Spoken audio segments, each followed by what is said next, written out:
அவர் வந்து அது தெரியாம அந்த ஒரு குற்றச்சாட்டை வச்சுட்டாரு. இந்த வருஷம் என்ன பண்றாங்கன்னா, நம்முடைய சில பள்ளிகள்ல இருந்து அந்த அளவு சரியா இல்லைன்ற ஒரு புகார் வந்ததுனால நம்மளுடைய தையல் அந்த பெண்கள் அத்துணை பேருமே தையல் சொசைட்டில உள்ள அந்த அத்துணை பெண்களும் நேரடியாக ஒவ்வொரு பள்ளியாக சென்று அளவெடுத்து அந்தந்த பிள்ளைங்களுக்கு தனித்தனியாக தைக்கப்படுகிறது. அதனால சிறிது காலதாமதம். எல்லாம் 4 செட்டுமே உண்டு, 4 செட்டு யூனிஃபார்ம் உண்டு பிள்ளைங்களுக்கு. விரைவில் இந்த மாசத்துல எல்லாத்துக்கும் வழங்கிடுவோம். அந்த மாதிரி ஒவ்வொரு பிள்ளைகளுக்கும் அளவெடுத்து தைக்கணுன்ற உத்தரவு கொடுத்ததுனால சிறிது காலதாமதம். அதுவும் ஒரு 15 நாள் லேட் ஆயிடுச்சு, அவ்வளவுதான். எல்லாத்துக்குமே 4 செட்டு உண்டு. முதலமைச்சர் 4 செட்டு வழங்கிறதா சொல்லியிருக்கிறாங்க. தரமானதாகவும் பிரத்யேகமா ஒவ்வொரு குழந்தைகளுக்கும் அளவெடுத்து தைக்கிறதுனால ஒரு 15-20 நாட்கள் காலதாமதம். இப்ப இந்த மாசத்துக்குள்ளே வழங்கிரும் யூனிஃபார்ம். 4 set uniform வழங்கிடும்.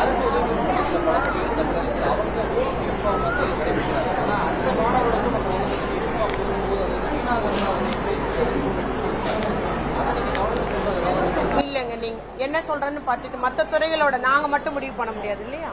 சோ கல்வித்துறை நம்மளுடைய சமூகத்துறை இணைந்து அதற்கு முடிவு எடுத்துக்கலாம். என்ன நான் பாத்துக்கிறேன்.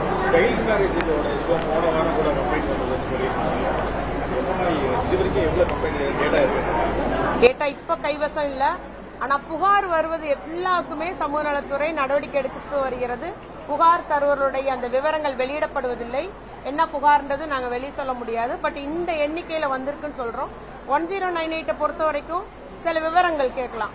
நான் இந்த படிக்கணும்னு நினைக்கிறேன், எங்க படிக்கணுன்ற கேள்வி, அதற்கும் அவங்க வந்து பிள்ளைங்க போன் போடுறாங்க. ஏன் ஏதாவது ஒரு சனிக்கிழமை ஸ்பெஷல் கிளாஸ் வச்சா கூட அதுக்கு போன் வந்துருதுங்க. ஸ்பெஷல் கிளாஸ் இந்த ஸ்கூல்ல வச்சிருக்காங்க, நீங்க கல்வித்துறையிலிருந்து நிறுத்துங்க கூட போன் பண்றாங்க. அதனால நிறைய விவரம் அறியக்கூடியதாகவும் தகவல் கோரக்கூடியதாகவும் இன்ஃபர்மேஷன் சொல்லக்கூடியதாக இருக்கு. அதுல ஒண்ணு வந்து இந்த குழந்தை திருமணம் பற்றிய தகவலுமே 1098ல நிறைய வந்து அந்த பிள்ளைகளை உடன் பயிலும் பிள்ளைங்க சொல்றாங்க. இல்லைன்னா ஏன் அந்த குடும்பத்தாரு இந்த தாயே கூட அந்த நம்பருக்கு போன் பண்ணி சொல்லிடுறாங்க, இந்த மாதிரி ஒரு குழந்தை திருமணம் இந்த குடும்பத்துல செய்ய போறாங்கன்னு. ஆகவே நமக்கு வந்து எல்லா திருமணமும் மன்னிக்கவும், திருமணத்திற்கு முன்பு வந்த அத்துணை திருமணங்களும் தடுத்து நிறுத்தப்பட்டுள்ளது. ஒருவேளை திருமணம் ஆயிடுச்சுன்னு வைங்களேன், திருமணம் ஆகி சில இடத்துல 1 மாசத்துக்கு அப்புறம் சொல்லுவாங்க, 15 நாளுக்கு அப்புறம் சொல்றாங்க. அதுக்கெல்லாம் அவங்க மேல வழக்கு பதிவு செஞ்சு உரிய நடவடிக்கை எடுத்து வருகிறாங்க. கேளுங்க, ஏதாவது டேட்டா இருக்கா டைரக்டர்கிட்ட கேளுங்க.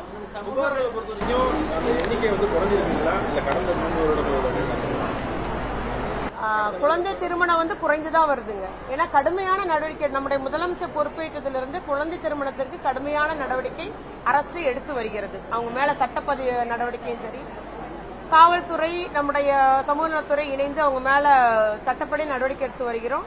இந்த நம்பருக்கு வந்த எல்லா தகவல்கள் எல்லா திருமணங்களுமே தடுத்து நிறுத்தப்பட்டுள்ளது. திருப்பி அந்த திருமணம் நடக்காதபடியும் நம்ம வந்து கண்காணிச்சு வருகிறது துறை. சமூக வலைதள பெண்கள் மற்றும் மாணவர்களை வந்து இது வந்து நம்ம காவல்துறை சைபர் கிரைம் அந்த எண்ணோட தான் நம்ம வந்து இது பண்ணியிருக்கோங்க. ஆனா நிறைய இடத்துல அதுக்கு தீர்வும் காணப்படுது. ஆனா இந்த சமூக வலைதளத்துல வந்து பெண்களை மட்டும் இல்ல, எல்லாருமே தான் போடுறாங்களே. நாட்டின் உயர் பதவியில இருக்கிற தலைவர்களை கூட பண்றாங்க. அதனால இது வந்து ஒரு வளர்ந்து வரும் குற்றச்செயல் சொல்லலாம். நிறைய பேர் பாதிக்கப்பட்டிருக்காங்க. நம்ம நிறைய பேருக்கு கவுன்சிலிங் கொடுக்கறோம்.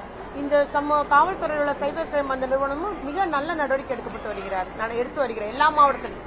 ஒரு புகார் வந்துருச்சுன்னா உடனடியே அந்த பெண்களுக்கு அந்த எந்த எண்ணில இருந்து அந்த மாதிரி பண்ணிருக்காங்கன்றத உடனே சர்ச் பண்ணி அதை முடக்கிறது, அவங்க நடவடிக்கை எடுக்கிற முறையில காவல்துறையும் நல்ல முறையில் நடைபெற்று